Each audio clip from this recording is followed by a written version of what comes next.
सत्ता के नशे में चूर गद्दाफी अय्याशी और तानाशाही में ऐसा पागल हुआ कि वो अपने ही देश के लोगों का खून का प्यासा बन गया। जिसने भी उसके विरोध में आवाज उठाई उसको अपनी जिंदगी से ही हाथ धोना पड़ गया। जहां धीरे धीरे लीबिया के लोगों के दिल में उसके लिए नफरत बढ़ने लगी और लोग उससे छुटकारा पाने के लिए सड़कों पर उतर आए, तो वही वेस्टर्न कंट्रीज की भी नफरत उसके लिए इस कदर बढ़ गई कि यूएस प्रेसिडेंट रोनाल्ड रीगन ने उसे मिडिल ईस्ट का पागल कुत्ता तक कह डाला।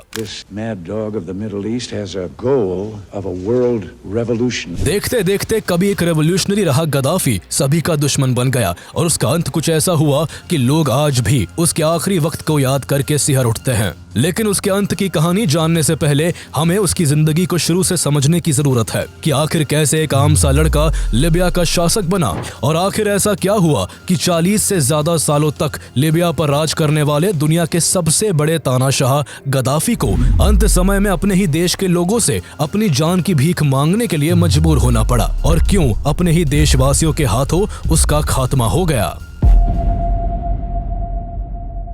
मुअम्मर गद्दाफी का जन्म 1942 में लीबिया के रेगिस्तानी इलाके कसर अबू हादी में हुआ था। उस समय लीबिया इटली के कब्जे में था। गद्दाफी का परिवार कदादफा ट्राइब से बिलोंग करता था, जिनका बकरी और ऊंट चराने का काम था। बेहद ही गरीब परिवार से होने के बावजूद गद्दाफी के पिता ने उसको खूब पढ़ाया लिखाया। गद्दाफी जिस स्कूल में पढ़ाई करता था वहाँ कुछ टीचर इजिप्ट के थे जो अक्सर स्टूडेंट्स को इजिप्शियन रेवोल्यूशन की कहानी सुनाया करते थे। गद्दाफी इन रेवोल्यूशन को सुनते हुए बड़ा हो रहा था और शायद यही कहानियां उसके मन में घर करने लगी थी। Egyptian president Gamal Abdel Nasser उन दिनों सभी अरबिक कंट्रीज का हीरो था और इस वजह से गद्दाफी भी नासिर के प्रभाव से दूर नहीं रह सका और नासिर को अपना आइडियल मानने लगा। स्कूल के समय से ही गद्दाफी ने पॉलिटिक्स में एंट्री कर अपना पॉलिटिकल करियर बनाना शुरू कर दिया। उन्हीं दिनों गद्दाफी ने फिलॉसफी ऑफ द रेवोल्यूशन नाम की एक किताब पढ़ी जिसे नासिर ने लिखा था। ये किताब बेसिकली मिलिट्री कू के तरीकों को बताती थी। जाहिर था ये किताब गद्दाफी की फेवरेट बन गई। माना जाता है कि स्कूल में कई सारे टीचर्स बच्चों के पॉलिटिकल मूव्स को सपोर्ट करते थे और इसी वजह से गद्दाफी स्कूल के दिनों से ही सरकार के खिलाफ मूवमेंट चलाने लगे, जिसके कारण उन्हें 1961 में गवर्नमेंट एसेट्स को नुकसान पहुंचाने के जुर्म में परिवार सहित सेभा से बाहर निकाल दिया गया। जिसके बाद गद्दाफी मिस्राता चले गए और आगे की पढ़ाई वहीं से की। यहाँ उन्हें मिशेल अफलक, अब्राहम लिंकन, सन यात्सेन और मुस्तफा केमल अतातुर्क जैसे बड़े नेताओं की बायोग्राफी पढ़ने का मौका मिला, जिससे उन्हें एक एडमिनिस्ट्रेटर के रूप में सत्ता चलाने की सीख मिली। पढ़ाई के दौरान उनके टीचर ने उन्हें सलाह दी थी कि किसी भी देश में क्रांति लाने के लिए सेना की सहायता बहुत जरूरी होती है। गद्दाफी की नजर भी लीबिया की सत्ता पर थी, जिसे वो अपने टीचर्स के कहे अनुसार सेना को अपना हथियार बनाकर हासिल करना चाहते थे।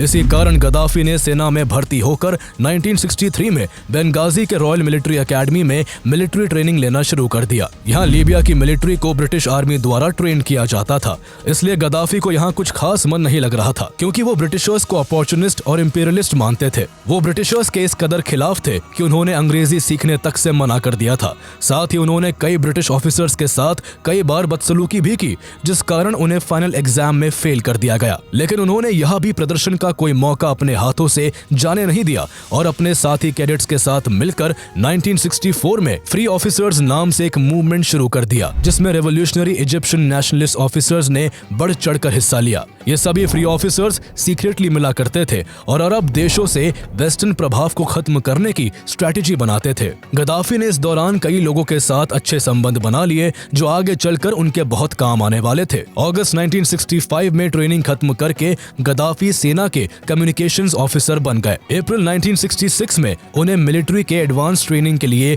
यूनाइटेड किंगडम भेजा गया, जहां उन्होंने 9 महीने से अधिक समय तक यूके के अलग अलग शहरों में मिलिट्री ट्रेनिंग ली। यूके में रहने के दौरान गद्दाफी ने महसूस किया कि यूके लीबिया से कहीं अधिक विकसित है। लीबिया को भी इसी तरह विकसित देश बनाने का सपना लिए गद्दाफी वापस लीबिया लौट आए और सेना में रहते हुए कई शानदार उपलब्धियां हासिल की। कुछ वक्त बाद गद्दाफी उस गुट के साथ भी छुपकर काम करने लगे जो इड्रिस को सत्ता से उखाड़ फेंकने के लिए प्लानिंग कर रही थी। उन दिनों इड्रिस की सरकार पूरे लीबिया में काफी अनपॉपुलर हो चुकी थी। हर कोई अब मोनार्की से छुटकारा चाहता था। साल 1959 में लीबिया में क्रूड ऑयल की खोज हुई। उसके बाद मानो लीबिया की लॉटरी लग गई। ऑयल से होने वाली भरपूर कमाई से लीबिया की इकोनॉमी में भी काफी सुधार होने लगा, लेकिन इसका लाभ वहां की जनता को नहीं मिल पा रहा था। प्रॉफिट का ज्यादातर हिस्सा केवल राजा इड्रिस और उसके करीबी लोगों के पास ही जा रहा था, जिससे गरीब और जरूरतमंद लोग अभी भी भुखमरी और बेरोजगारी की चपेट में ही थे। इड्रिस ने तेल से हो रहे प्रॉफिट को अपने तक सीमित रखने के लिए लीबिया की फेडरल रूलिंग सिस्टम को सेंट्रल बना दिया था, जिससे आम लोगों में नाराजगी बढ़ने लगी थी। ऑयल इंडस्ट्री अब करप्शन का नया जरिया बन चुका था। लोगों में नाराजगी बीतते दिन के साथ चरम पर पहुंच चुकी थी। वही 6 डे वॉर में मिली हार ने राजा के खिलाफ लोगों को भड़का दिया था। पब्लिक का मानना था कि इड्रिस ने इस युद्ध में इजराइल के डायरेक्ट सपोर्टर अमेरिका का साथ दिया है। अरब देशों में इस शर्मनाक हार से जनता में इड्रिस के खिलाफ विरोध प्रदर्शन भड़क उठा। कैपिटल सिटी त्रिपोली और बेंगाजी में वेस्टर्न कंट्रीज के खिलाफ नारेबाजी होने लगी। ये विरोध इस कदर बढ़ गया कि यहाँ के लेबर्स ने इजिप्ट के लोगों के साथ मिलकर कई ऑयल टर्मिनल्स को बंद करवा दिया। प्रोटेस्ट के बीच 1969 के शुरुआती महीनों में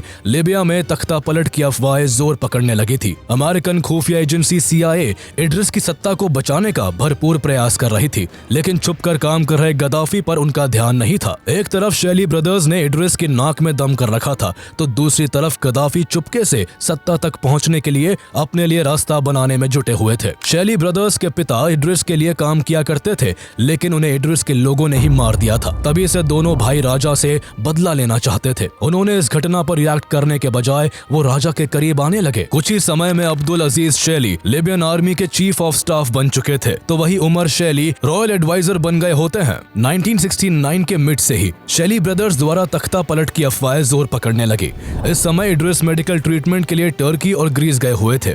अगस्त 1969 तक इड्रिस को भी समझ आ चुका था कि अब उनके हाथ से लिबिया की सत्ता निकल चुकी है, इसलिए उन्होंने यहाँ लौटने के बजाय ग्रीस के एथेंस से ही अपने पद को छोड़ने की अनाउंसमेंट कर दी, जिसको 2 सितंबर 1969 को एक्सेप्टेंस मिलने वाली थी और इसके बाद उनका भतीजा राजा बनने वाला था। उधर शेली ब्रदर्स की नजरों से दूर गद्दाफी को लिबिया की सत्ता पर काबिज होने का अच्छा मौका हाथ लगा। जब तक शेली ब्रदर्स को एक्शन ले पाते, तब तक गद्दाफी की 12 मेंबर्स वाली डायरेक्टोरेट ने 1 सितंबर 1969 को तख्ता पलट करने के लिए ऑपरेशन जेरूसलेम की शुरुआत कर दी। 2 घंटे के भीतर ही गद्दाफी के साथियों ने कूच कर लिबिया को अपने कंट्रोल में ले लिया। गद्दाफी ने काम इतना सीक्रेट रूप से किया था कि इड्रिस के पर्सनल बॉडीगार्ड और त्रिपोली के बाहर तैनात अमेरिकन आर्मी तक को कानो कान इस तख्ता पलट की खबर नहीं लगी। अब तक लीबिया के लोग अनजान थे कि आखिर इस तख्ता पलट को किसके इशारे पर अंजाम दिया गया है। लेकिन फाइनली 7 दिन बाद गद्दाफी ने अपनी पहली स्पीच दी, जिसके बाद लोगों को पता लग सका कि इस तख्ता पलट के लीडर कोई और नहीं बल्कि खुद मुअम्मर गद्दाफी है। गद्दाफी के भाषण के बाद लिबिया की जनता ने भी इस तख्ता पलट का स्वागत किया और अपने नेता के रूप में उन्हें एक्सेप्ट कर लिया।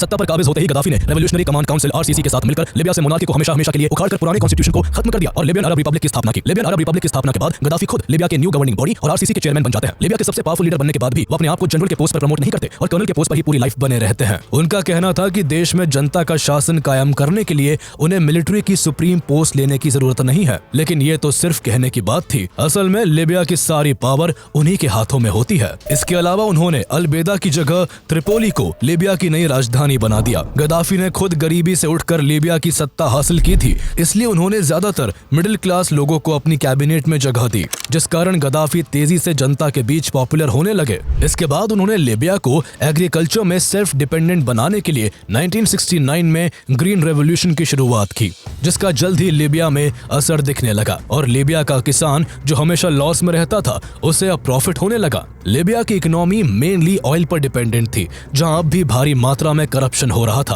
गद्दाफी ने ऑयल रिसोर्सेज को एक एक करके ठीक करना शुरू किया और इससे होने वाले प्रॉफिट का ज्यादातर हिस्सा जनता को दिलाने के लिए मल्टीपल लॉ बनाए। इसी लॉ के चलते अक्टूबर 1969 में गद्दाफी ने फॉरेन कंपनीज के साथ चल रही करंट ट्रेड टर्म्स को अनफेयर बताते हुए लिबियन ऑयल इंडस्ट्री में काम कर रही सभी फॉरेन कंपनीज को नेशनलाइज कर क्रूड ऑयल के प्राइसेस को बढ़ा दिया। गद्दाफी के इस डिसीजन को ओपेक में शामिल दूसरे देशों ने भी फॉलो कर अपने अपने देशों में क्रूड ऑयल के प्राइस बढ़ा दिए। गद्दाफी का यह फैसला मास्टर स्ट्रोक साबित हुआ और केवल कुछ सालों में लिबिया की पर कैपिटा इनकम $11,000 तक पहुंच गई, जिससे लिबियाई लोगों की लाइफस्टाइल में काफी सुधार होने लगा। उस समय लिबिया की डेवलपमेंट की गति कुछ इस कदर तेज हो गई थी कि लिबिया ने पर कैपिटा इनकम के मामले में इटली और ब्रिटेन जैसी कई डेवलप्ड कंट्रीज को भी पीछे छोड़ दिया था। लेकिन ऑयल के बढ़ते प्राइसेस के कारण जहां लिबिया जैसे ऑयल प्रोड्यूसिंग देश मुनाफे में थे, तो वही दूसरे देशों को इसे खरीदने में काफी परेशानी होने लगी, जिस कारण ऑयल इंपोर्ट करने वाले देश इसके खिलाफ विरोध जताने लगे। इसलिए ऑयल के प्राइस में स्टेबिलिटी लाने के लिए अप्रैल 1971 में सभी बड़ी ऑयल कंपनीज और ओपेक मेंबर्स के बीच ट्रिपोली एग्रीमेंट को साइन किया गया, जिससे ऑयल खरीदने वाले देशों को भी कुछ सहूलियत हुई और ओपेक में शामिल सभी देशों का प्रॉफिट भी बना रहा। गद्दाफी ने न केवल ऑयल को लेकर लिबिया के विकास के लिए काम किया, बल्कि कुछ ऐसे भी डेवलपमेंट्स किए जिससे लोगों के दिलों में उनके लिए जगह बन गई। गद्दाफी ने लिबिया के लोगों को सुविधा देते हुए मिनिमम वेजेस को डबल कर दिया और महिलाओं को भी पुरुषों के बराबर सैलरीज देने का आदेश दिया। महिलाओं की बेहतरी के लिए लीबिया में 16 वर्ष से कम उम्र की लड़कियों की शादी को बैन कर दिया गया। इस तरह के बेहतरीन फैसलों से लीबिया में महिलाओं की कंडीशन में काफी सुधार होने लगा। इस बीच गद्दाफी ने अरब देशों के बीच यूनिटी एंड कोऑपरेशन को बढ़ाने के लिए इजिप्ट से बात करना शुरू की। गद्दाफी का यह प्रपोजल इजिप्ट के अब्दुल नासिर को बहुत पसंद आया और इन सब में दोनों को सूडान का भी साथ मिला। इसके बाद लीबिया, इजिप्ट और सूडान ने मिलकर ट्रिपोली चार्टर पर साइन किया और अरब रेवोल्यूशनरी फ्रंट का फॉर्मेशन किया गया। इससे अरब कंट्रीज एक दूसरे के खिलाफ हो रहे अन्याय के लिए आवाज उठाने लगे। इन सब में गद्दाफी की बड़ी भूमिका थी, लेकिन तेजी के साथ उनकी बढ़ती पॉपुलैरिटी उनके दुश्मनों को बिल्कुल भी रास नहीं आ रही थी। इसलिए कई बार गद्दाफी को सत्ता से हटाने की नाकाम कोशिश की गई, लेकिन गद्दाफी ने एक एक करके उन सभी की हत्या करवाकर उन्हें अपने रास्ते से हटा दिया। कई लोगों को गद्दाफी के खिलाफ साजिश करने के आरोप में सरेआम फांसी दे दी गई। गद्दाफी यही नहीं रुका, बल्कि उसने लीबिया में बसे इटली के सिटीजंस और यहूदियों को भी लीबिया से बाहर निकाल दिया। गद्दाफी के इस तानाशाही रवैये ने लीबिया के लाखों लोगों को उसका घोर विरोधी बना दिया था। लेकिन सभी विरोधों से बेफिक्र होकर गद्दाफी ने एक और तानाशाही फैसला लेते हुए लीबिया में शरिया लॉ इंपोज कर दिया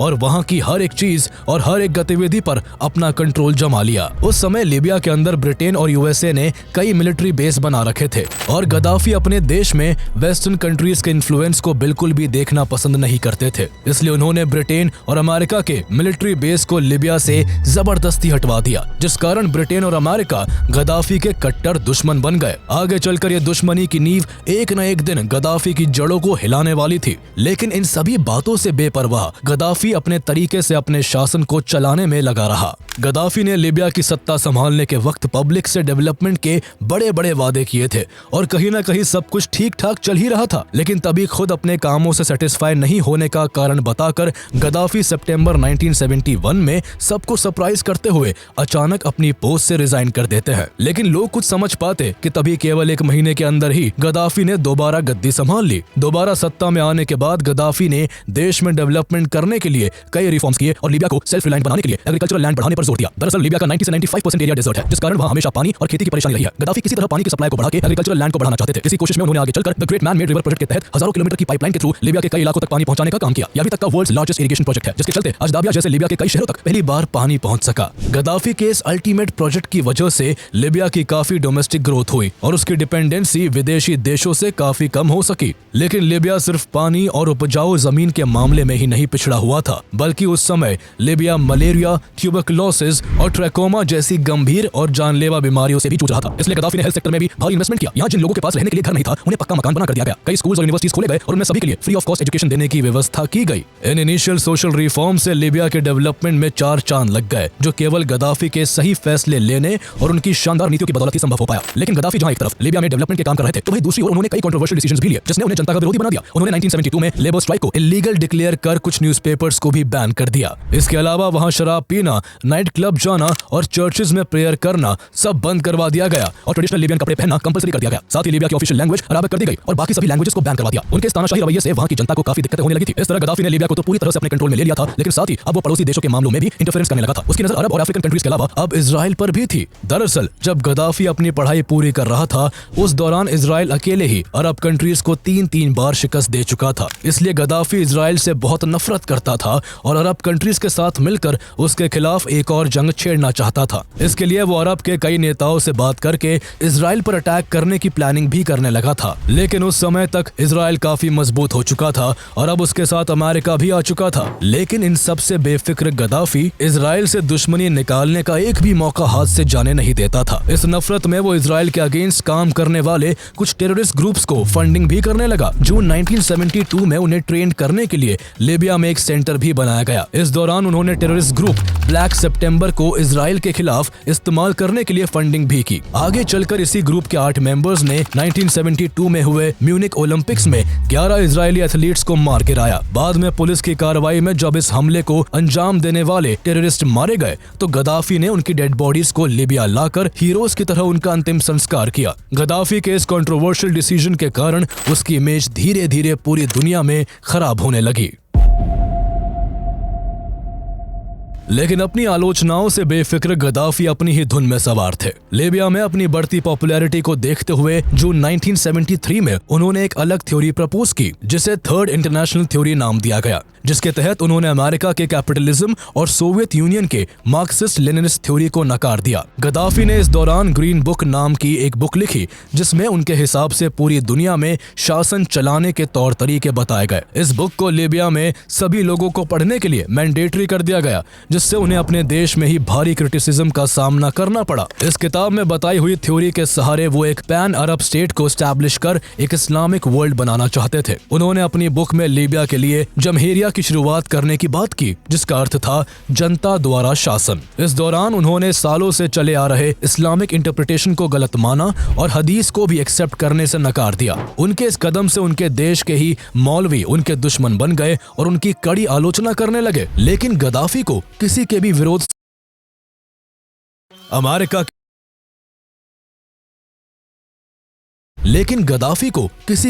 से कोई फर्क नहीं पड़ता था। जो भी उनकी थ्योरी और उनके द्वारा लिखी बुक को मानने से इनकार करता, उन्हें कोड़े की मार सहनी पड़ती। गद्दाफी की मनमानी इस कदर बढ़ने लगी कि उन्होंने 1975 में फॉरेन ट्रेड पर गवर्नमेंट की मोनोपोली डिक्लेयर कर दी, जिस कारण देश का बिजनेस क्लास गद्दाफी से नाराज हो गया। जहां बिजनेस क्लास भी गद्दाफी के अगेंस्ट हो गया होता है, तो वही एक साल पहले गद्दाफी की सरकार पर सिविलियन अटैक हो चुका था, जिसमें आर्मी बिल्डिंग्स को निशाना बनाते हुए कई बॉम्ब ब्लास्ट किए गए थे, जिस कारण कई सैनिकों की जान चली गई थी। लिबियन आर्मी जब इस पब्लिक रिवोल्ट को दबा नहीं पाई तो गद्दाफी काफी गुस्सा गए और सितंबर 1975 में आर्मी के लगभग 200 सीनियर ऑफिसर्स को अरेस्ट करवाकर जेल में बंद करवा दिया गया। साथ ही यूथ के लिए नेशनल ड्यूटी निभाना मैंडेटरी कर दिया गया। जब दो स्टूडेंट्स ने इसका विरोध किया तो जनवरी 1977 में कई मिलिट्री ऑफिसर्स के साथ उन्हें भी पब्लिकली फांसी दे दी गई। अब गद्दाफी पूरी तरह से तानाशाही करने पर उतर चुका था। वो अपने ऑर्डर को जबरदस्ती मनवा रहा था, जिस कारण अब पूरे लिबिया में उसकी पॉलिसीज के खिलाफ कोई आवाज नहीं उठा पा रहा था। वो जानबूझकर अपने विरोधियों को पब्लिकली मरवाता ताकि लोग उस मौत के मंजर को देखें और उनके अंदर खौफ बैठ जाए। उसकी इस तानाशाही से जहां जनता में अंदर ही अंदर नाराजगी बढ़ने लगी थी, तो वही उसके साथ काम करने वाले कुछ सहयोगी भी उसके खिलाफ हो गए और उसे सत्ता से हटाने के लिए कई तरह की साजिश रचने लगे। आरसीसी के मेंबर उमर मुहाइशी अपने दो साथियों बशीर सागिर अल-हवादी और अबद अली हमजा के साथ मिलकर गद्दाफी को सत्ता से उखाड़ फेंकने की प्लानिंग शुरू कर चुके थे। लेकिन बीच में ही गद्दाफी को उनकी इस प्लानिंग की खबर लग गई, जिसके बाद उमर मुहाइशी ट्यूनीशिया भाग गए, जबकि उसके दो साथियों को पकड़कर मार्च 1976 में फांसी दे दी गई। आरसीसी के अंदर अपने खिलाफ उठे इस विरोध से गद्दाफी सतर्क हो गया और मार्च 1977 में आरसीसी को हमेशा के लिए बंद कर दिया। गद्दाफी की बढ़ती मनमानी के कारण देश में चल रही डेवलपमेंट पर ब्रेक सा लग गया और 1980 आते आते लिबिया इकोनॉमिक क्राइसिस से जूझने लगा। हालत इतनी खराब हो गई कि लिबिया विदेशी कर्ज के बोझ तले दब चुका था, जिस कारण लिबिया में अनएम्प्लॉयमेंट और पॉवर्टी तेजी से बढ़ती चली जा रही थी। ऐसे में गद्दाफी अपने देश की समस्याओं को सुलझाने के बजाय विदेशी मामलों में ज्यादा इंटरेस्ट ले रहे थे, जिसका कॉन्सिक्वेंसेस भी जल्द ही देखने को मिला। 9 अफ्रीकी देशों ने गद्दाफी के इस इंटरफेरेंस से परेशान होकर लिबिया से अपने डिप्लोमेटिक रिलेशन खत्म कर दिए। इस दौरान गद्दाफी पर अमेरिका, यूरोप और मिडिल ईस्ट में बसे अपने क्रिटिक्स और दुश्मनों को मारने के लिए पैसे देकर प्रोफेशनल किलर रखने का आरोप भी लगने लगा। गद्दाफी पर अमेरिकन प्रेसिडेंट रीगन पर भी अटैक करवाने का आरोप लगा, जिसमें रीगन तो बच गए, लेकिन गद्दाफी के खिलाफ अमेरिका ने कई एक्शंस लिए। इसके कुछ वक्त बाद पेरिस में American military officer Charles R Ray और इजरायली डिप्लोमेट याकूब बर्सिमांटोव की हत्या हो गई। अमेरिका ने इस हत्या के लिए गद्दाफी को जिम्मेदार मानते हुए लिबिया पर कई प्रतिबंध लगा दिए और यही से गद्दाफी CIA के सीधे रेडार पर आ गया। इसके अलावा अमेरिका ने लिबिया से ऑयल खरीदने से भी मना कर दिया और अमेरिकन कंपनीज को लिबिया में काम बंद करने का स्ट्रिक्ट ऑर्डर दे दिया। लेकिन गद्दाफी अपने सत्ता के नशे में इस कदर चूर था कि उसे ना तो अपने देश के लोगों के विरोध से कोई फर्क पड़ा और ना ही इंटरनेशनल लेवल पर उसकी बिगड़ती इमेज की उसे चिंता थी। गद्दाफी ने अपना क्रिमिनल नेटवर्क इतना स्ट्रॉन्ग कर रखा था कि वो अपने विरोधियों को किसी भी देश में किसी भी वक्त मरवा सकता था। 5 अप्रैल 1986 को एक ऐसा ही केस देखने को मिला जब उसने वेस्ट बर्लिन के ला बेले नाइट क्लब में अपने एजेंट के थ्रू बॉम्ब ब्लास्ट करवा दिया, जिसमें 2 अमेरिकी सोल्जर्स और एक टर्किश महिला की जान चली गई और टोटल 229 लोग बुरी तरह घायल हो गए। अब क्योंकि इस वक्त वेस्ट बर्लिन अमेरिका और उसके वेस्टर्न एलाइज के अंडर था और अमेरिकी सोल्जर्स इस अटैक में मारे गए थे, इसलिए अमेरिका इस हमले के जवाब में 15 अप्रैल 1986 को operation L Dorado canyon launch करके लिबिया पर एयर स्ट्राइक कर देता है। इस एयर स्ट्राइक में अमेरिका लिबिया के त्रिपोली और बेंगाजी मिलिट्री बेस पर भारी बमबारी करता है, जिसमें कई लोगों की जान चली जाती है। इस हमले में गद्दाफी के घर को भी निशाना बनाया गया था, जिसमें गद्दाफी को तो कोई नुकसान नहीं पहुंचा, लेकिन उनके 2 बेटे बुरी तरह से घायल हो गए और उनकी गोद ली हुई बेटी हैना की मौत हो गई। अमेरिका के इन हमलों के बाद गद्दाफी कुछ ज्यादा ही अलर्ट हो गया था और अपनी सुरक्षा के लिए वो अजीब तरीके आजमाने लगा था।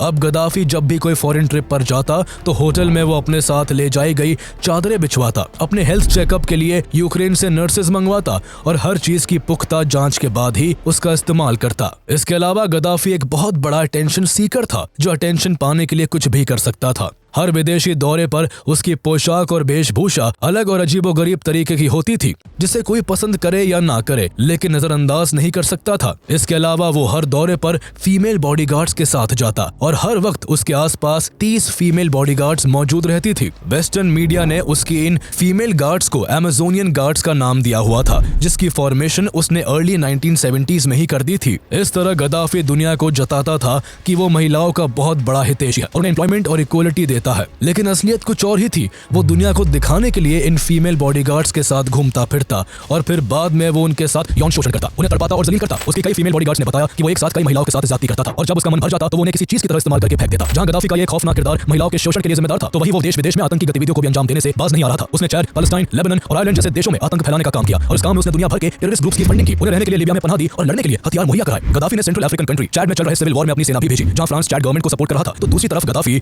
रेबेलियन ग्रुप को सपोर्ट करता है। गद्दाफी द्वारा चैड में सेना भेजने से फ्रांस गुस्से से भर गया और फरवरी 1986 में लीबिया के खिलाफ ऑपरेशन एपिवियर शुरू कर दिया। इससे चैड को बदला लेने का अच्छा मौका हाथ लगा और उसने लीबिया के मिलिट्री बेस को निशाना बनाना शुरू कर दिया। इसके बदले में लीबियन आर्मी भी जवाबी कार्रवाई करने लगी, जो जल्द ही मिड 20th सेंचुरी और चैड ने सीज फायर साइन किया और टोयोटा वॉर का अंत हो गया। लेकिन इस वॉर में मिली हार के बाद गद्दाफी को अपने ही घर में भारी फजीहत झेलनी पड़ी और इंटरनेशनल लेवल पर भी उसे लोग लाइटली लेने लगे। इसके आगे के कुछ सालों में ऐसा बहुत कुछ हुआ जिससे वेस्टर्न कंट्रीज और गद्दाफी के बीच कड़वाहट बढ़ती चली गई और इस कड़वाहट ने धीरे धीरे दुश्मनी का रूप ले लिया। दिसंबर 1988 में लंदन से पैन एम फ्लाइट 103 न्यूयॉर्क जा रही थी, जिसमें अचानक से स्कॉटलैंड के लॉकरबी में जोरदार धमाका हुआ और प्लेन कई टुकड़ों में टूटकर बिखर गया। फ्लाइट में सवार 243 पैसेंजर सहित 16 क्रू मेंबर्स की जान चली गई। इस फ्लाइट में 21 देशों के नागरिक यात्रा कर रहे थे, जिसमें से 190 अमेरिकन होते हैं। मरने वालों में केवल फ्लाइट में मौजूद लोग नहीं थे, बल्कि ग्राउंड पर मौजूद 11 लोगों ने भी इस धमाके की वजह से जान गंवा दी थी। बाद में की गई इन्वेस्टिगेशन में इसमें लीबिया का हाथ पाया गया। इस घटना के बाद American president Ronald Reagan Gaddafi से इतने नाराज हुए कि उन्होंने गद्दाफी को मिडिल ईस्ट का मैड डॉग तक कह डाला। इसके एक साल बाद ही 19 सितंबर 1989 को कोंगो के ब्राज़ाविले से पेरिस जा रही UTA फ्लाइट 772 को बम विस्फोट करके उड़ा दिया जाता है, जिससे फ्लाइट में सवार 156 पैसेंजर्स और 14 क्रू मेंबर्स मारे जाते हैं। इस घटना में भी फ्रांस ने गद्दाफी को दोषी माना। एक साल के भीतर ही इन दो बड़े प्लेन बम विस्फोट में नाम आने से गद्दाफी लोगों की नजरों में विलेन बन गए थे। नवंबर 1991 में पैन एम फ्लाइट 103 की घटना में शामिल सभी आरोपियों को ब्रिटेन में लीबिया से ब्रिटेन भेजने की मांग की, तो गद्दाफी ने मॉन्ट्रियल कन्वेंशन का हवाला देकर उन्हें सौंपने से इनकार कर दिया। इस घटना के बाद वेस्टर्न कंट्रीज लीबिया के खिलाफ मोबिलाइज होने लगी और 1992 में UN में रेजोल्यूशन 748 पास करवाकर लीबिया पर कई इकोनॉमिक सैंक्शंस लगा दिए गए, जिससे लीबिया की इकोनॉमिक कंडीशन काफी खराब हो गई। अब वेस्टर्न कंट्रीज किसी भी तरह गद्दाफी को लीबिया की सत्ता से हटाना चाहती थी और इसी कोशिश में CIA ने अक्टूबर 1993 में कुछ लोकल ग्रुप्स की मदद करके लीबिया में तख्ता पलट करने की कोशिश की, लेकिन गद्दाफी के खिलाफ उनकी ये कोशिश सफल नहीं हो सकी। गद्दाफी बहुत शातिर तानाशाह था, उसे हर हाल में सत्ता में बने रहना आता था। पावर के लिए वो कभी भी किसी का भी खात्मा कर सकता था। 1990 के दशक में उसने अरब और वेस्टर्न कंट्रीज में अपने विरोधियों को खत्म करने की एक मुहिम चालू की, जिसके चलते कई पॉलिटिकल लीडर्स और जर्नलिस्ट मारे गए। इनमें से ही एक वाकया साल 1993 में former Libyan foreign minister Mansour al Kikhia के साथ घटता है, जो गद्दाफी के बहुत बड़े आलोचक थे। गद्दाफी के टेरर के चलते 1980 से ही वो लीबिया छोड़कर अमेरिका में रह रहे थे और 1993 में अरब ह्यूमन राइट ऑर्गेनाइजेशन की मीटिंग के लिए इजिप्ट आए हुए थे। इसी दौरान उन्हें उनके होटल के कमरे से गद्दाफी के एजेंट्स द्वारा किडनैप कर मार डाला गया और उनकी डेड बॉडी को दशकों तक फ्रीजर में स्टोर करके रखा गया। उनकी बॉडी को 19 साल बाद 2012 में गद्दाफी के मरने के बाद रिकवर किया जा सका। गद्दाफी के जुल्म की कहानी अभी रुकी नहीं थी। 3 साल बाद 1996 में गद्दाफी कुछ ऐसा करता है जिससे पूरा लीबिया थर्रा उठता है और पूरी दुनिया की नजरों में विलेन बना हुआ गद्दाफी अपने देश के लोगों का भी दुश्मन बन जाता है। दरअसल 1996 में त्रिपोली की एक जेल में कैदियों ने भागने का प्लान बनाया हुआ था, पर उन्हें भागते समय ही पकड़ लिया गया। इस बीच गार्ड्स के साथ लड़ते हुए कई कैदी घायल हो गए, जिस कारण उन्हें अस्पताल में भर्ती करवाया गया, पर वो ना दोबारा कभी घर लौट सके और ना ही जेल। बाकी बचे कैदियों पर 2 घंटे तक गोलियां बरसाई गई, जिसमें 1200 से भी अधिक कैदी मारे गए, जिनकी लाशों को उनके परिवार तक को नहीं दिया गया और उन्हें उसी जेल में दफना दिया गया। अपने ही देश के कैदियों के साथ की गई इस तरह की निर्दयता ने गद्दाफी के खौफनाक चेहरे को उजागर कर दिया था। इसके अगले ही साल गद्दाफी अफ्रीका कॉन्टिनेंट के विजिट पर गए। एक समय पर साउथ अफ्रीका में काले और गोरे के बीच डिस्क्रिमिनेशन फैला हुआ था। उस समय इन सबको दूर करने में गद्दाफी ने नेल्सन मंडेला की खूब मदद की थी। तभी से दोनों के बीच गहरी दोस्ती थी। 1997 में जब गद्दाफी अफ्रीकी दौरे पर गए तो उन्हें रंग भेद के खिलाफ आवाज उठाने के लिए नेल्सन मंडेला ने the order of good hope की उपाधि से सम्मानित किया। 1999 में उन्हीं के प्रयासों से अफ्रीकन यूनियन की एस्टैब्लिशमेंट हो सकी, जिससे अफ्रीकी देश अपने हक के लिए एक साथ आवाज उठा सकते थे। गद्दाफी अक्सर कुछ ऐसा किया करते थे जिससे उनकी खबर बन ही जाया करती थी। 2003 में गद्दाफी सऊदी अरेबिया के प्रिंस अब्दुल्ला के साथ पब्लिकली झगड़ा कर एक बार फिर चर्चा में आ गए। उनके झगड़े के 2 हफ्ते बाद ही प्रिंस अब्दुल्ला पर जानलेवा हमला हुआ, जिसमें प्रिंस अब्दुल्ला की जान तो बच गई, लेकिन गद्दाफी को इसके लिए दोषी माना गया। दुनिया भर में अपनी बढ़ती दुश्मनी और बदनामी ने गद्दाफी को परेशान करना शुरू कर दिया था। देश के अंदर और बाहर हर तरफ उसके दुश्मन बन चुके थे और उसे अंदाजा हो गया था कि अगर उसे सत्ता में बने रहना है तो उसे अपनी नीतियों में कुछ बदलाव करना होगा। इसलिए वो अचानक से अमेरिका समेत अन्य वेस्टर्न कंट्रीज से रिश्ते सुधारने लगा। उसने न केवल अमेरिका पर हुए 9/11 आतंकी हमले की आलोचना कर अमेरिका और विक्टिम्स के लिए सिंपैथी और सपोर्ट जाहिर किया, बल्कि उसने 2003 में पैन एम फ्लाइट 103 बॉम्बिंग के 2 प्राइम सस्पेक्ट्स को ब्रिटेन को सौंप दिया और इस बमबारी में मारे गए लोगों के परिवारों को $2.7 बिलियन की सहायता भी दी। इस तरह की कोशिशों के बाद ब्रिटेन और अमेरिका के साथ गद्दाफी के रिश्ते कुछ हद तक ठीक हो गए। गद्दाफी के इस तरह के अच्छे बिहेवियर और कोऑपरेशन को देखते हुए 2006 में अमेरिका ने लीबिया को स्टेट स्पॉन्सर्स ऑफ टेररिज्म की सूची से हटा दिया, जिसके बाद से सब कुछ ठीक चल रहा था। पर गद्दाफी को चैन से बैठना पसंद ही नहीं था। 2008 में सीरिया में आयोजित अरब लीग समिट में गद्दाफी ने अमेरिका पर सद्दाम हुसैन की तरह उन्हें भी मारने की प्लानिंग करने का आरोप लगाया। उनके इस दावे ने पूरी दुनिया में सनसनी मचा दी। इसी साल गद्दाफी ने अपने सपोर्टर अफ्रीकी नेताओं के एक ग्रुप से अपने आप को किंग ऑफ किंग्स डिक्लेयर करवा लिया। गद्दाफी के इस अटपटे और अतरंगी बिहेवियर से लीबिया में ही उनके खिलाफ आवाज उठाई जाने लगी थी। विद्रोहियों की संख्या बढ़ गई थी और लीबिया में आए दिन सरकार के खिलाफ प्रोटेस्ट रोज की बात हो गई थी। कुल मिलाकर लीबिया और बाकी के सभी अरब देश अब गद्दाफी और उसकी हरकतों से परेशान हो चुके थे और उससे छुटकारा पाना चाहते थे।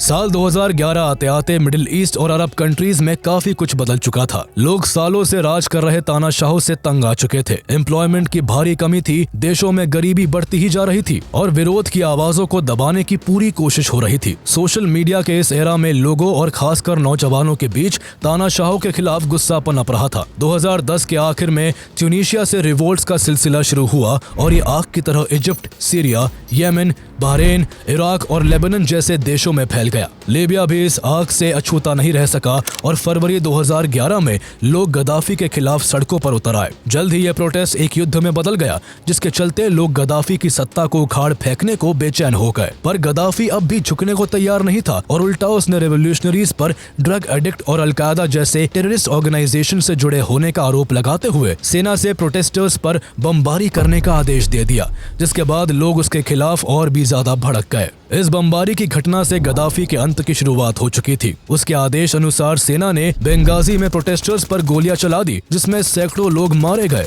चारों तरफ हाहाकार और मौत का मंजर छा गया। गद्दाफी की इस क्रूएलिटी और मनमानी से परेशान होकर कई नेताओं ने अपने पद से इस्तीफा दे दिया और प्रदर्शनकारियों के सपोर्टर्स बन गए। प्रोटेस्ट तेजी से लीबिया, मिसराता, अल-बायदा और टोब्रुक जैसे शहरों तक फैल गया और जल्दी ही प्रोटेस्टर्स ने इन शहरों को अपने कब्जे में भी ले लिया। इस दौरान दोनों साइड्स ने युद्ध के नियमों को नहीं माना, जिससे लीबिया में बुरी तरह से केओस फैल गया। लीबिया के इन बिगड़ते हालातों में जहां गद्दाफी कुछ सालों से अमेरिका और वेस्टर्न कंट्रीज से अच्छे रिलेशंस बनाकर ये उम्मीद कर रहा था कि उसके पुराने कारनामों को अमेरिका भूल जाएगा और इस दौरान उसके खिलाफ कोई एक्शन नहीं लेगा, तो वही अमेरिका को गद्दाफी से पुराना हिसाब चुकता करने का ये बेस्ट चांस लगा। 26 फरवरी 2011 को यूनाइटेड नेशन सिक्योरिटी काउंसिल ने लीबिया की बिगड़ते हालातों और लीबियन सिटीजंस को एयर स्ट्राइक और बमबारी से बचाने का हवाला देकर लीबिया को नो फ्लाई जोन डिक्लेयर कर दिया। इस दौरान गद्दाफी के खिलाफ आंदोलन बिखरा हुआ था, जिसे कोई लीड करने वाला पॉपुलर फेस नहीं था। ऐसे में सभी प्रोटेस्टर्स और लीबिया के लोगों को एक साथ जोड़कर चलने के लिए एक पॉलिटिकल फेस के तौर पर 27 फरवरी 2011 को नेशनल ट्रांजिशनल काउंसिल एनटीसी का फॉर्मेशन होता है। एनटीसी को लीड करने वाले लोग गद्दाफी के ओपोनेंट्स, कुछ बड़े बिजनेसमैन, कई गद्दाफी के एक्स ऑफिसर्स और कई ट्राइबल लीडर्स होते हैं। फॉर्मेशन के कुछ दिन बाद ही एनटीसी काउंसिल को नेशनल और इंटरनेशनल लेवल पर रिकॉग्निशन मिलने लगी, जिसके चलते सारे प्रोटेस्ट उसी के अंडर होने लगे और इसे नेटो का सपोर्ट भी मिलने लगा। इसके बाद 31 मार्च 2011 को नेटो की सेना ने लीबिया में नागरिकों को बचाने का हवाला देकर लीबिया के कई मिलिट्री बेस पर हवाई हमले शुरू कर दिए। इस एयर स्ट्राइक में गद्दाफी के परिवार को भी निशाना बनाया गया, जिसमें गद्दाफी के एक बेटे और 3 ग्रैंडसन्स की मौत हो गई। नेटो और वेस्टर्न कंट्रीज के खुले सपोर्ट के बाद प्रोटेस्टर्स को गद्दाफी के खिलाफ लड़ने में काफी मदद मिली, जिसके बाद प्रोटेस्ट से शुरू हुए ये रिवोल्ट जुलाई अगस्त आते आते सिविल वॉर में बदल चुका था। इस बढ़ते कॉन्फ्लिक्ट के बीच जून 2011 में इंटरनेशनल क्रिमिनल कोर्ट आईसीसी ने गद्दाफी, उनके बेटे सैफ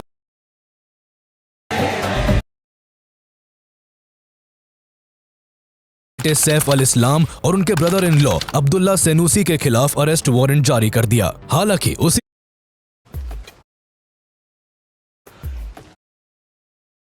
अल इस्लाम और उनके ब्रदर इन लॉ अब्दुल्ला सेनूसी के खिलाफ अरेस्ट वारंट जारी कर दिया। हालांकि उसी महीने एमनेस्टी इंटरनेशनल ने अपनी रिपोर्ट पब्लिश की जिसमें उन्होंने लिखा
two three four five six seven eight ऐसे चलते हैं।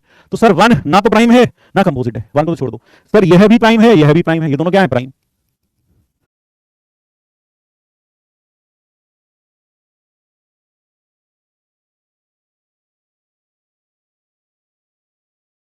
और ये कैसा नंबर आया? सर ये आया कंपोजिट। ये कैसा नंबर है? कंपोजिट। कंपोजिट। फिर ये कैसा आया? सर ये भी प्राइम आया। ये नंबर भी कैसा है भैया? ये नंबर भी प्राइम है। ये कैसा आया? सर ये फिर कंपोजिट आया। ये फिर कंपोजिट आया और ये फिर से प्राइम आ गया। ये फिर से कंपोजिट आ गया। तो सबसे छोटा कंपोजिट कौन सा है? तो खुद देख के बताओ। तो सबसे छोटा कंपोजिट है 4। 4 is the smallest composite number. सबसे छोटा कंपोजिट नंबर बेटा 4 है। ठीक है, 4 is the smallest composite number. Dash is neither prime nor composite.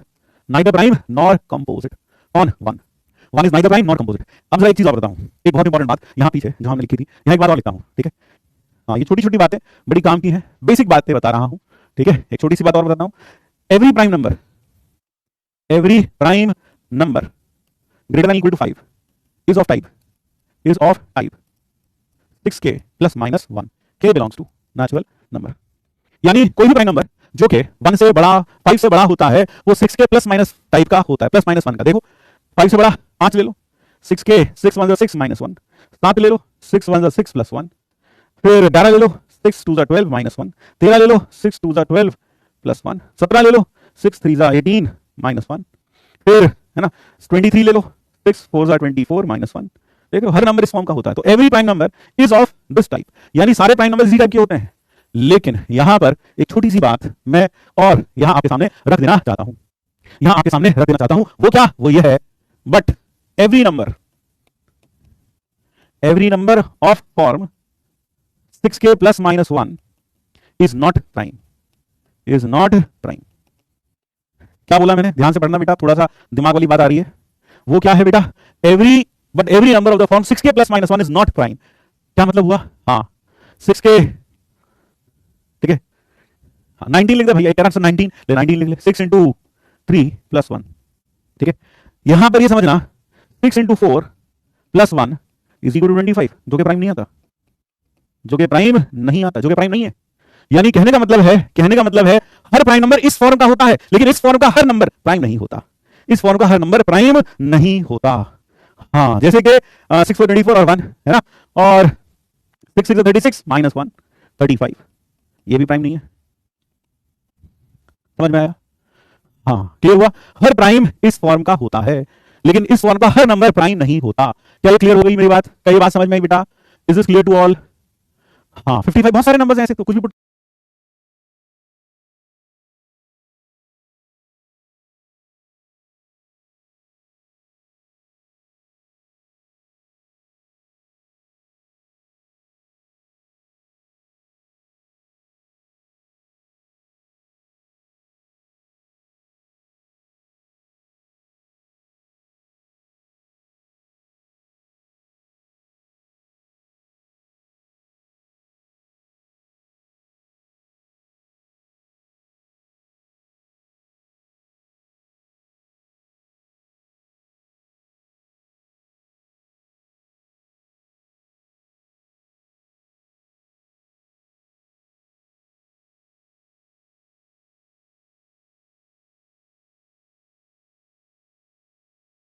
कर लो यार, ठीक है। हाँ क्लियर हो गया। 23 रॉन्ग, 6 4 अच्छा हाँ यार वो लिख लेना यार। यार थोड़ा थोड़ा यार, पता क्या, जब मैं प्रयास में पढ़ाता हूँ तो थोड़ा सा आप खुद कैलकुलेशन या जो मैं बोल रहा हूँ उस पर थोड़ा सा ध्यान दे दिया करो, है ना। मैंने गलत लिख दिया तो आप ही करके लिख लेना उसको, ठीक है। क्लियर हो गई ये बात? हाँ सर 23 को हमने सही कर दिया, ठीक है भाई। चलो चलो भैया जरा एक सवाल ही बताओ, ये बताओ A and B are two distinct prime numbers lying between 1 and 10, which of the following can be the sum of A and B. A और बी का सम क्या हो सकता है इसमें? ए और बी का सम, ए और बी का सम, दो डिस्टिंक्ट प्राइम्स हैं सर, इसके बीच में आगे 2 3 5 7। सर सम हो सकता है, सम हो सकता है 2 और 3 5, 5 और 3 8, और 6 तो यहां हो सकता है सम 7, सम हो सकता है 10, तो और सम हो सकता है 12।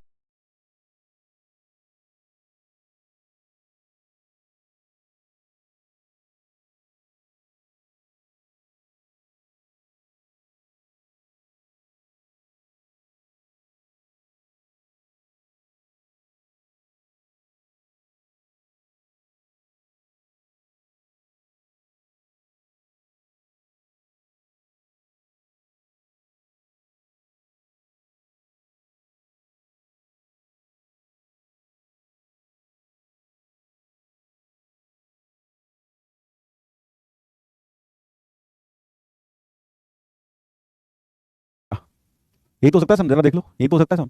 तो 5 हो सकता है, can be the sum, 5 yes, 7 yes, 8 yes, तो 5 7 और 8 यही सम हो सकता था। 6 नहीं हो सकता, 6 नहीं हो सकता, 6 can not be the sum. ACD correct answer लिखा भी है, ठीक है। अब आते हैं दो गोल्डन इनइक्वालिटीज पर, जिस पर हम चर्चा करने जा रहे हैं। दो golden inequalities, let us talk of these two golden inequalities. x plus 1 upon x हमेशा 2 से बड़ा होता है for x belonging to r plus, और x प्लस 1 अपॉन x हमेशा -2 से छोटा होता है। यानी any positive real plus its reciprocal, any positive real plus its reciprocal हमेशा 2 से बड़ा होगा, is always greater than equal to 2। ये हुई पहली बात। और इसी तरह से any negative real plus its reciprocal, ये हमेशा लेस देन इक्वल टू -2 होता है ना, ये हमेशा लेस देन इक्वल टू -2 होता है। इक्वालिटी कब आती है वो भी बताता हूं। इक्वालिटी कब आती है, यानी ये बराबर 2 कब होगा, है ना। हाँ इक्वालिटी होल्ड्स कब आएगी इक्वालिटी, सोचो इक्वालिटी तब आएगी जब ये 1 हो जाए। तो पहली बात तो ये हुई। और फिर x प्लस 1 अपॉन x बराबर 2, x belongs to r plus implies by x बराबर 1, यानी इक्वालिटी होती है 1 पर। इसी तरह से x प्लस 1 अपॉन x बराबर -2 होता है x belongs to r minus, यानी x बराबर -1 पर। तो ये चीज याद रखेंगे कि इक्वालिटी कब होल्ड करती है, पॉजिटिव में तो 1 पर होल्ड करती है, नेगेटिव में -1 पर इक्वालिटी होल्ड करती है, 1 and -1, ठीक है। हम जरा देखिए इसको प्रूव कैसे करें, लेट अस प्रूव इट। तो प्रूव कर देते हैं, प्रूव कैसे करें। देखिए ध्यान रखिए किसी भी रियल नंबर का स्क्वायर, एक और इंपॉर्टेंट बात, अगर x कोई रियल नंबर है, if x is any real number then ध्यान रखिए उसका स्क्वायर करेंगे हमेशा 0 से बड़ा आएगा। किसी भी रियल नंबर का स्क्वायर करने पर आंसर कभी भी नेगेटिव नहीं आता। Square of any real number is always non negative, ठीक है। Square root of any real number is always non negative, ठीक है भाई। आप कोई नंबर ले लो एग्जांपल के लिए, मान लो मैंने ले लिया -√2, इसका स्क्वायर कर लो तो 2 आ जाएगा। मान लो तुमने लिया -5, स्क्वायर कर लिया 25 आ जाएगा। तुमने लिया 3, स्क्वायर कर लिया 9 आ जाएगा। कभी भी 0 से छोटा नहीं आएगा, 0 या 0 से बड़ा आएगा। 0 का स्क्वायर कर लिया 0 आ गया। तो रियल नंबर कोई सा भी रियल नंबर ले लो, ठीक है। Let us prove it. x since x belongs to r plus, root x एक रियल, उसका रूट डिफाइंड होगा, तो रूट एक्स माइनस 1/√x, ये भी एक रियल नंबर होगा, तो इसका स्क्वायर हमेशा 0 से बड़ा होगा, क्योंकि अगर x एक रियल नंबर है तो उसका स्क्वायर रूट भी डिफाइंड होगा, और जब उसका स्क्वायर रूट डिफाइंड होगा तो रूट एक्स माइनस 1/√x भी एक रियल नंबर होगा, उसका स्क्वायर हमेशा 0 से बड़ा होगा, यानी x plus 1/x minus 2 into root x into 1/√x is greater than equal to 0। यहां से प्रूव हो गया x plus 1/x is greater than equal to 2, hence proved, यानी ये हमेशा 2 से बड़ा होगा, खत्म हो गया प्रूफ, सिंपल सी बात थी, ठीक है। हाँ क्लियर हो गया, ये समझ में आया। ये कह रहा आज डीबी में मत देना, अच्छा अब तू सिखाएगा क्या देना क्या नहीं देना है भाई, इतना बड़ा हो गया भाई तू। अब सेकंड पार्ट इसका, ये तो फर्स्ट पार्ट का प्रूफ हुआ, क्या प्रूफ समझ में आया? अब सेकंड पार्ट का proof, x since x belongs to r negative,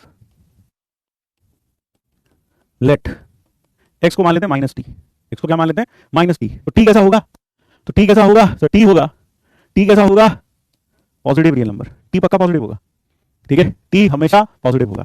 बेटा पहले दिन एएमजीएम ना बता रहे है ना, ज्यादा हो जाएगा फिर, यार एएमजीएम से नहीं हो सकता था, हाँ इसको लगा क्या पता सबको ना आता हो,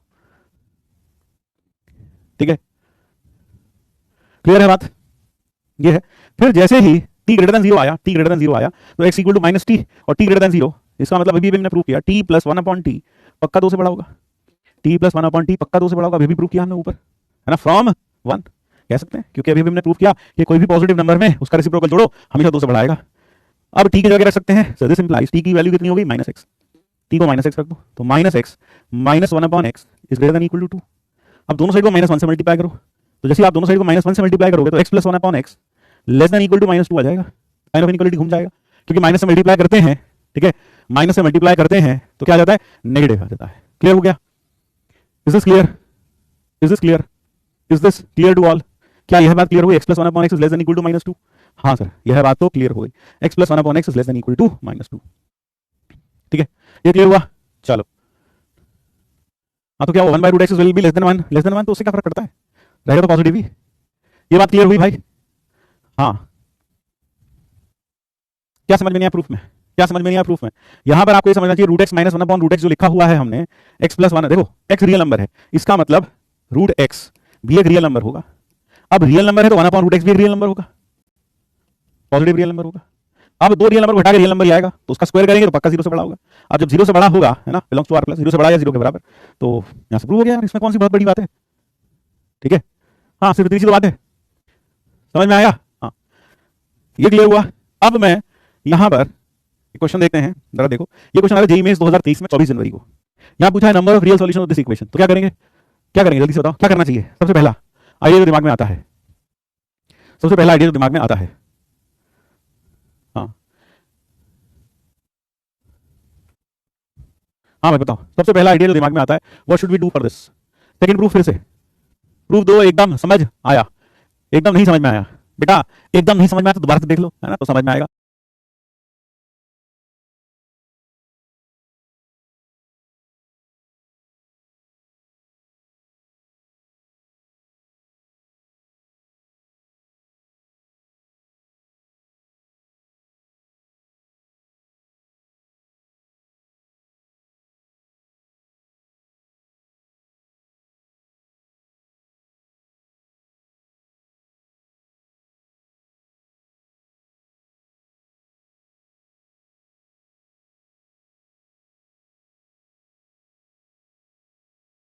ओवरलोड मत करो, आज के लिए काफी है, अंशुल कह रहे हैं। हाँ सर इस प्रूफ इंपॉर्टेंट, सेकंड वाले प्रूफ में x को माइनस टी और t ग्रेटर देन 0 कैसे लिख दिया, हाँ हाँ पहले तो ये JRH हटा दो बेटा, इतने बेवकूफी भरे सवाल ऐसे लोग नहीं पूछते, है ना, हाँ पहले हटा दो ये JRH, जे एडवांस रैंक होल्डर, है ना, लिखना से कुछ ना होता, खोपड़ी के अंदर कुछ होना भी चाहिए। यहां लिखा है ध्यान से देखो, x r नेगेटिव था, एक नेगेटिव नंबर बोलना भाई, सर एक नेगेटिव नंबर बोले तो -2 बोल दिया सर, तो बेटा ये 2 कैसा है सर, पॉजिटिव है, अच्छा हाँ ओहो सर -√3 लिख लो, हाँ बेटा -√3, बेटा ये √3 कैसा है, पॉजिटिव नंबर है, ओहो अब आगे समझ में नेगेटिव है, अच्छा हाँ t ग्रेटर देन 0, ओहो हाँ ये बात क्लियर हो गई भाई, इज दिस क्लियर, हाँ क्लियर हुआ, ये बात समझ में आई, यह बात क्लियर हो गई, इज दिस क्लियर। फिर एक और देख लो भाई, second proof, if half plus half का रेसिप्रोकल 2, तो बेटा ये हो गया 2.5 जो कि 2 से बड़ा है, ग्रेटर देन इक्वल टू 2, है ना, हाँ सही है बेटा, तब भी सही है ना, हाँ सर √2 इरेशनल है ना सर, बिल्कुल √2 इरेशनल है, फिर डाउट मत पढ़ो, टाइम पास कर रहे हैं लोग, बेटा टाइम पास नहीं कर रहे हैं, तुम्हें पता नहीं है, हम देख चुके हैं ना, तुम तो शायद देख रहे हो, हम जानते हैं कितने बड़े बड़े महायोद्धा भरे पड़े होते हैं, ठीक है, हाँ फिर ये पता जेईई को बदनाम करते हैं, मास नहीं यार, बहुत मतलब ये दर्द काहे खत्म नहीं होता है बे? अब दर्द इसलिए खत्म नहीं होता क्योंकि तूने आज तक सिर्फ ऊपर ऊपर से पढ़ाई की है। अब जरा ये वाला सवाल देखो, क्या करें, x plus one upon x T रख लें, बच्चे बता रहे हैं। तो अगर मैं इसमें स्क्वायरिंग कर दूं, एस बी एस का मतलब है squaring both sides, squaring both sides, तो x square plus one upon x square plus 2 x into one upon x बराबर टी स्क्वायर। तो यहां से x square plus one upon x square की value आ गई टी स्क्वायर माइनस 2। तो यहां से 3 t square minus 2 minus 2t plus का 5 बराबर 0। तो 3t स्क्वायर माइनस का 2t प्लस का नहीं माइनस का 1 इज इक्वल टू 0। ये आ रहा है भाई, जरा देख लो, ये आ रहा है, फैक्टर हो जाएंगे। 3t स्क्वायर माइनस का 3t प्लस का t माइनस का 1, तो 3t प्लस का 1 और t minus 1 is equal to 0। तो t की वैल्यू आ गई 1/3 या फिर 1, ये आई वैल्यू, ठीक है। हाँ, इसको आंसर करने से पहले एक छोटी सी बात का जवाब मुझे आप लोगों से चाहिए। अगर सिर्फ लिखा हो x plus one upon x, ये लिखा हो fx, x कुछ भी हो सकता है, पॉजिटिव या नेगेटिव, इसकी रेंज क्या होगी? रेंज, मुझे इसकी रेंज बताओ, इसकी वैल्यूज कहां से कहां तक आएगी? रेंज बता सकते हो कोई? अभी अभी मैंने लिख दिया वैसे तो रेंज। हाँ, जल्दी से बताओ इसकी रेंज क्या होगी? इसकी रेंज, इसकी रेंज क्या होगी? हाँ, रेंज बताओ भाई, -1/3 तो लिख लेंगे यार, तुम इसकी रेंज बताओ भाई मुझे, रेंज क्या होगी इसकी? हाँ बोलो भाई, इसकी रेंज क्या होगी? बोलो range of this, sir range होगी, हाँ बोलो। हाँ बहुत बढ़िया, -1/3, बहुत बढ़िया बेटा, very very very very very very very very very intelligent, ठीक है बेटा, हो गया। चलो हाँ बताओ, इसकी रेंज क्या होगी? सर इसकी रेंज होगी -∞ से -2 यूनियन 2 से infinity, that will be the range of this. तो ये चीज याद रखें, ये चीज याद रखें, ये चीज याद रखें, -∞ से -2 यूनियन 2 से इंफिनिटी, ठीक है, दैट इज द रेंज। क्योंकि अगर x नेगेटिव हुआ तो इसकी ये -2 से हमेशा छोटा होगा, और अगर ये पॉजिटिव हुआ तो 2 से हमेशा बड़ा होगा, तो ये रेंज होगी, ठीक है, यह रेंज होगी। अगर कभी fx बराबर कोई कांस्टेंट आ जाए, कोई कांस्टेंट हो के, इस इक्वेशन का सॉल्यूशन कब होगा? Has a solution, has a real solution, कब? Only if k belongs to, या ऐसे लिख लो, है ना, इसका सॉल्यूशन कब होगा? Has solution only if k belongs to range of f, range of fx। अगर k रेंज ऑफ fx के अंदर अंदर आता है तब तो सॉल्यूशन होगा, नहीं तो सॉल्यूशन नहीं होगा। सिंपल सी बात है। ऐसा क्यों? जो देखो, मान लो एग्जांपल के तौर पर sin x की वैल्यू 2 किस पर बनेगी? आंसर आएगा नो सॉल्यूशन, क्योंकि 2 इसकी रेंज को बिलोंग ही नहीं करता। sin x की वैल्यू होती है -1 से 1, तो इसका कोई सॉल्यूशन नहीं आता, ठीक है ना भाई, इसका कोई सॉल्यूशन नहीं आता, पाई होगा। इसी तरीके से, है ना, बस इतना ही छोड़ देते हैं। इसी तरीके से cos x इक्वल टू -2, इसका भी कोई सॉल्यूशन नहीं होगा, नो सॉल्यूशन, ठीक है। तो अब अगर हम यहां पर, क्या आ गई t की वैल्यू, क्या आ गई? -1/3 और 1, -1/3 और 1। तो आप देखो x प्लस 1 अपॉन एक्स बराबर -1/3, या फिर x प्लस 1 अपॉन एक्स बराबर 1, इसका क्या आएगा? नो रियल सॉल्यूशन, है ना, नो रियल सॉल्यूशन। क्यों? बिकॉज, उसका कारण क्या है? Because 3 -1/3 does not lie in range of x plus 1 upon x. ये 1 अपॉन इसकी रेंज में लाई नहीं करता, ठीक है। हाँ, नो रियल सॉल्यूशन, और इसमें भी नो रियल सॉल्यूशन, क्योंकि 1 does not belong to range of x plus 1 upon x. तो यहां पर वही लिख लो, हैज अ रियल सॉल्यूशन लिख दो, ज्यादा अच्छा रहेगा, है ना, हैज अ रियल